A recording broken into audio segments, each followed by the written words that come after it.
Steve, firstly, how is everyone after training for a few days? No doubts over your team, everyone fit? All good.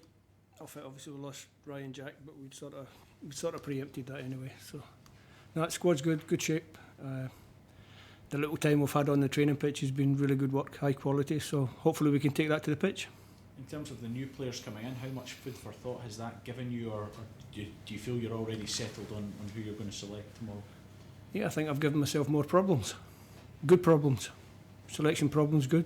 A lot of good players that won't make the starting 11, but we've got 3 games in a short space of time, so it's important to have a really good squad, and I think I've got that now.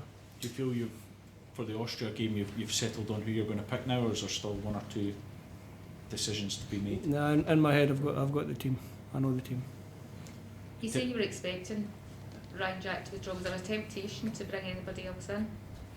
There's always a temptation, but I think with the fact that we did preempt it, we had the players in the squad to cover the absence of Ryan, which is a blow for us because he's done well for us, and he plays a certain position in midfield that maybe without him we don't really have. So we'll miss him, but we've got like I just said, a really good squad now. So time for somebody else to step forward. How is the excitement building the squad? Obviously, World Cup qualifying campaign, the Euros only a few months away as well.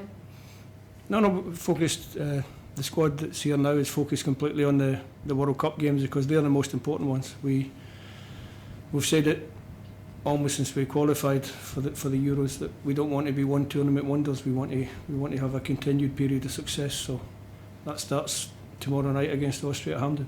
You sense though in the squad that they're all determined to continually impress because they know although you're focusing on the next game, they all want to be part of the Euros. Yeah, but they have to focus on these games because these games are the most important. Shea Adams and Kevin Nisbet fitted into the squad and the training. Yeah, good. Both of them really good, impressive in training. Like I say, only short bits of training because we don't have the time with them. But they've both been good.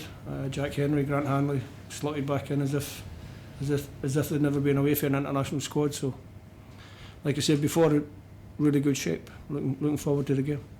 What do you make your opponents, Steve? Austria, what can we expect from them? Good team. I think the strength is probably in the team rather than individuals. Like any Austrian team, good physically, strong, but good technique as well. Dangerous in certain areas of the pitch. We'll set up to try and nullify that, but we want to be on the front foot as well. We want to make sure that we cause them a lot of problems, which I think we can. I think sometimes we play ourselves down a little bit in this country. Like I said before, I think I've got a good squad of players and we want to improve and get better and better, and to do that we have to beat teams of the standing of Austria. So that's the target for us. For a game like this, especially after such a high 4 months ago, you've had a long layoff. How difficult is it to find a balance between being loyal to players that were so successful 4 months ago but the players that are now in form as well? No, that's my job. I have to get the balance right. I think you see with the squad that I picked for this game, there is a loyalty to the boys that did well for us, but there's also the chance for other people to come into the squad and impress. And if you do that, everybody should be on their toes going forward. Are we likely to see debuts for Adams and Nisbet tomorrow? Yeah, it's possible. In terms of this qualification campaign, Steve, with the World Cup, it'd be a bit more unforgiving in terms of first place goes through and then maybe second place can get to a playoff. Is that something you've thought of and looked at and maybe put some more expectation on results because of that? No, really, we have to finish first to go there automatically, and we have to finish second to be in the playoffs. So the rules haven't changed. We don't have the backup this time, so we have to go through the front door. You're not going to give us a target for these 3 games, are you, in terms of points? What's your You don't know. How do you know what's a good target? We'll tally up at the end of the group stage and see where we are. In terms of momentum, we've seen how crucial that was during the Euros when we went on that unbeaten run. How crucial will that be with these 3 games? But it's a heavy fixture calendar year for you guys as well. How much is that momentum going forward?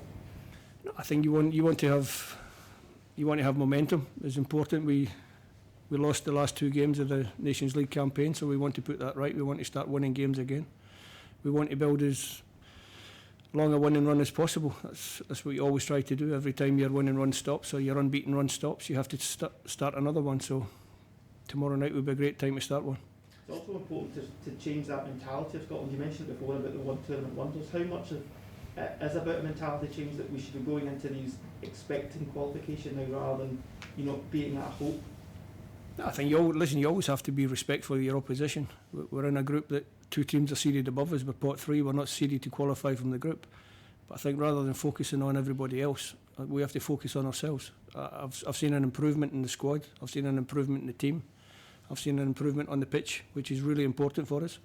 Even in the 2 games that we lost, we played well in both games and could have, with a little bit of luck, got something from it. So we just have to keep improving. That's what we're aiming to do.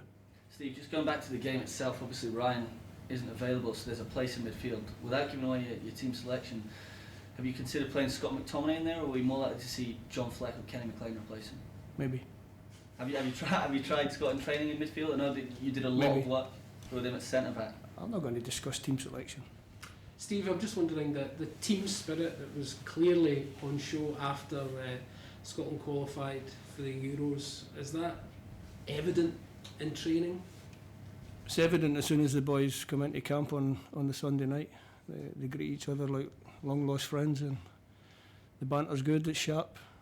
It's a good group, and obviously the little bit of success that we had has made it a better place to come. Everybody wants to be here, everybody wants to be involved, everybody wants to be successful for their country, and I think that's a great place to be.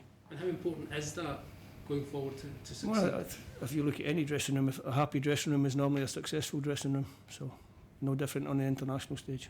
So you've got 3 games in 6 days. How important is it to get off to a winning start tomorrow evening? No, I don't think you can put yourself under any pressure. It's important that out of the 3 games that we get a reasonable points total.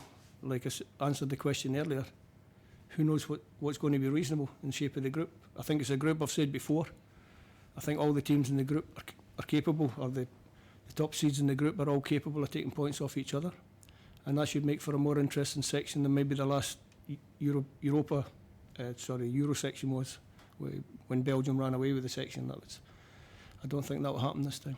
I know you don't want to get pinned down on team selection, but Just ask you about the goalkeeper. Just asking about the goalkeeping situation. David Marshall, through injury, hasn't been playing, but would you be confident to bring him back for tomorrow?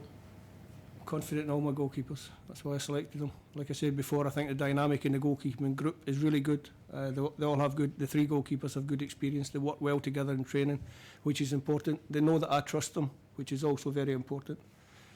And whichever one I select it for the game, well, I'm sure we'll do well for the team. I'm just wondering if there must have been a degree of uncertainty in your mind, not knowing exactly what the makeup of the Austria squad would be. Now we know it's going to be stronger than perhaps we'd anticipated. I didn't know you were a mind reader.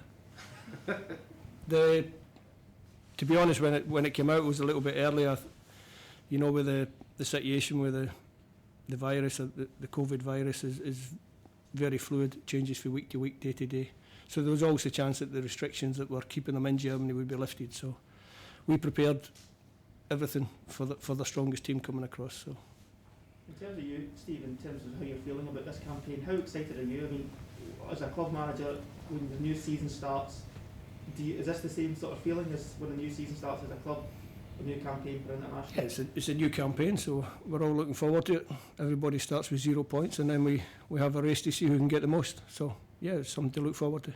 Steve, you mentioned last week when the squad was announced that, you know, obviously goal scoring has been a bit of an issue in the last 6 or 7 games. Is that something you've been focusing on this week at all, just to get that extra goal threat that you're looking for? I think you always want to have a goal threat, but I think we've shown also that if you keep the games tight at international level, one goal can sometimes be enough to win a game.